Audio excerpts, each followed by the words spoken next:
Lionel মেসির কাছে আলজেরিয়ার নামটা হয়তো স্পেশাল। কেন? ১৯ বছর আগে আর্জেন্টিনার জার্সিতে লিওনেল মেসি প্রথমবার জোড়া গোল করেছিলেন আলজেরিয়ার বিপক্ষে। সেই আলজেরিয়ার বিপক্ষেই আর্জেন্টিনা ২০২৬ বিশ্বকাপের প্রথম ম্যাচ খেলতে নামছে। আমার আশপাশে অনেকেই দেখি বলছেন যে আরে আলজেরিয়া ম্যাচ ৩টা খাবে, 5টা খাবে, ৭-১ গোলে জিতবে, বলতেই পারেন। কিন্তু আলজেরিয়া ম্যাচটা এই বিশ্বকাপের কনটেক্সট যা বলে যে আফ্রিকান দলগুলোর এগেনস্টে বড় দলগুলোর প্রতিদ্বন্দ্বিতা একদম পানি ভাত হবে না, সেটার একটা প্রমাণ হতে পারে। কেন আমি কথাটা বলছি? ব্রাজিল মরক্কোর সঙ্গে ড্র করেছে, বেলজিয়াম ইজিপ্টের সঙ্গে ড্র করেছে, স্পেন টুর্নামেন্ট জেতার অন্যতম ফেভারিট যাদের মনে করা হচ্ছে, কেপ ভার্দের সঙ্গে যে রেজিলিয়েন্স কেপ ভার্দে দেখিয়েছে, স্পেন ড্র করতে বাধ্য হয়েছে। আর অন্যদিকে কোটে ভোয়া কিংবা আইভরি কোস্টের সঙ্গে ইকুয়েডর তো হেরেই গেছে। সো এই ট্র্যাক রেকর্ডও যদি ফলো করা হয়, আর্জেন্টিনার রিল্যাক্স করার কোনো সুযোগ নেই। বিশ্বকাপের সেকেন্ড ওয়ান থেকে যে কোনো প্রতিপক্ষই হোক একদম শতভাগ ফোকাস, সর্বোচ্চ গুরুত্ব দিয়ে মাঠে নামাটা জরুরি। এবং আমি জানি না, কিন্তু অনুমান করতে পারি আর্জেন্টিনা ঠিক এই কাজটাই করবে। ফোকাসড, ডিটারমাইন্ড এবং নিজেদের সর্বোচ্চটুকু দিয়ে আলজেরিয়া ম্যাচটা প্রসিড করবে। শুধু তাই নয়, আলজেরিয়ার যদি রিসেন্ট পারফরমেন্স আপনি দেখেন, বলিভিয়া 4টা খেয়েছে, নেদারল্যান্ডস বেশি না, মাত্র 6 দিন আগে, সম্ভবত 5 তারিখে, 5 বা 6 তারিখে আলজেরিয়ার সঙ্গে প্রস্তুতি ম্যাচ হেরে গেছে। গুয়াতেমালা 7 গোল খেয়েছে। সো আলজেরিয়া টিমটাকে হালকাভাবে দেখার কোনো সুযোগ নেই। আর্জেন্টিনা ফেভারিট, অফকোর্স সেমিফাইনাল যাওয়া পর্যন্ত ফেভারিট। আমি নিজেও আমার যে টপ 4 বা সেমিফাইনালিস্ট 4 জনের কথা বলছি, সেখানে আমি আর্জেন্টিনা রেখেছি। অপটা সুপার কম্পিউটারের হিসাবে আর্জেন্টিনা এই 2026 বিশ্বকাপ জিতবে এই সম্ভাবনা 9.8%। এর ওপর আছে শুধুমাত্র ইংল্যান্ড 10 পয়েন্ট সামথিং এবং ফ্রান্স অ্যান্ড স্পেন। আপনারা অনুমান করতেই পারেন। আর্জেন্টিনার যে বিষয়টা, আর্জেন্টিনার গোল স্কোরিং যে ability, that is fantastic. Argentina এই যে কোয়ালিফাই খেলে এসেছে সাউথ আমেরিকার রিজিয়ন থেকে, আপনারা জানেন যে টপ হয়েছিল, সেখানেও আর্জেন্টিনা দেখিয়েছে যে তাদের যে গোল স্কোরিং অ্যাবিলিটি, মেসির 8 গোল, ইউলিয়ান আলভারেজের 4 গোল, কিংবা আপনার লতারো মার্টিনেজের 4 গোল, এই যে ফ্রন্ট 3 কিংবা যারা অ্যাটাকার আছেন এরা ভাই গোল করতে পারছেন, এটাই সবচেয়ে আর্জেন্টিনা স্বস্তির জায়গা। আপনি যদি আর্জেন্টিনার রিসেন্ট ফর্ম দেখেন, লাস্ট 7 ম্যাচ আনবিটেন, এই 7 ম্যাচে আর্জেন্টিনা 20+ গোল করেছে। সো গোল নিয়ে আর্জেন্টিনার কোনো অসুবিধা নাই। আর্জেন্টিনার মিডফিল্ড যদি আপনি খেয়াল করেন, সেখানে এনজো ফার্নান্দেজ বলেন কিংবা অ্যালেক্সিস ম্যাকালিস্টার বলেন, রড্রিগো ডিকপল বলেন, প্রুভেন প্লেয়ার।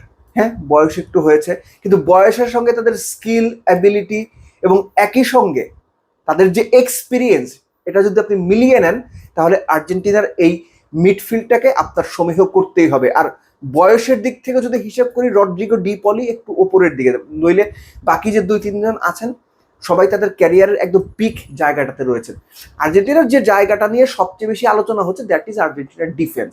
আর এই কারণেই আর্জেন্টিনা কোন ফরমেশনে খেলবে আলজেরিয়ার এগেনস্টে, এটা প্রেডিক্ট করাটা মুশকিল। আরেকটা কারণে, আপনাদের মনে থাকার কথা, Scaloni such a person, he is such intelligent, তার আইকিউ লেভেল এতটাই হাই যে বিশ্বকাপের মতো ইভেন্টেও টানা 5 ম্যাচে তিনি 5টা ডিফারেন্ট ফরমেশনে দল মাঠে নামানোর সাহস করেন কিংবা স্ট্র্যাটেজিক্যাল চেঞ্জ করেন।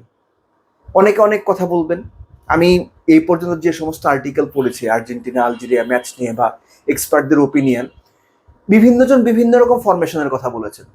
সো এটা থেকেই একটা জিনিস ধারণা পাওয়া যায় যে আর্জেন্টিনা কোন ফরমেশনে খেলবে এটা নিয়ে কেউ নিশ্চিত না, অপোনেন্ট তো নাই। সো স্কালোনির এই যে একটা ট্রিক কিংবা একটা ধোঁয়াশা রেখে দেওয়া যে আমি ভাই এই ট্রিকে যাব না ওই ট্রিকে যাব, অপোনেন্টকে যে ভাবতে বাধ্য করা, এটা একটা মানসিক চাপ অপোনেন্টের জন্য। বাট আর্জেন্টাইনরা জানে, স্কালোনি জানেন তিনি তার প্লেয়ারদের কিভাবে ইউজ করবেন।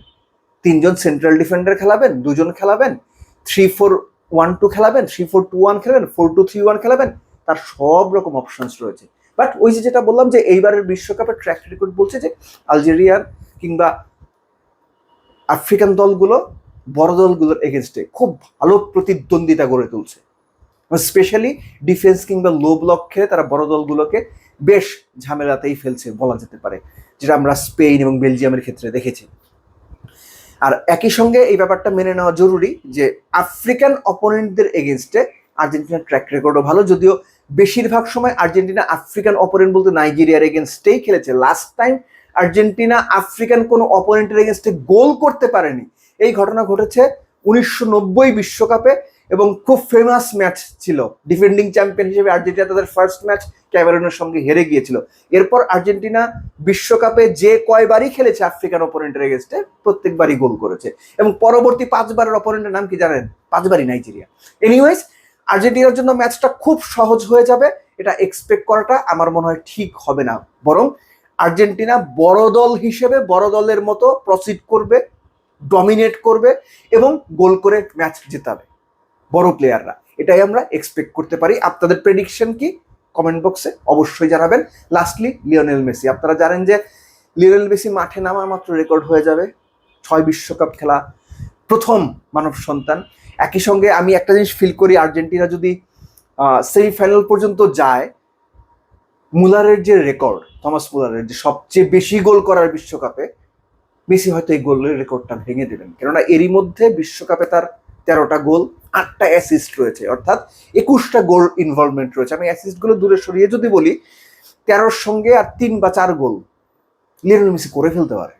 হ্যাঁ, বয়স হয়েছে, সব ম্যাচে 90 মিনিটস ডেফিনেটলি তিনি খেলবেন না, কিন্তু তাকে কখন কিভাবে ইউজ করতে হবে সেটা স্কালোনি জানেন, মেসি নিজেও জানেন কোন পরিস্থিতিতে মাঠে কি করতে হবে, এবং অ্যাবাভ এভরিথিং সব কিছু ছাপিয়ে মানুষটার নাম লিওনেল মেসি রে ভাই, আমি আপনি না, লিওনেল মেসি।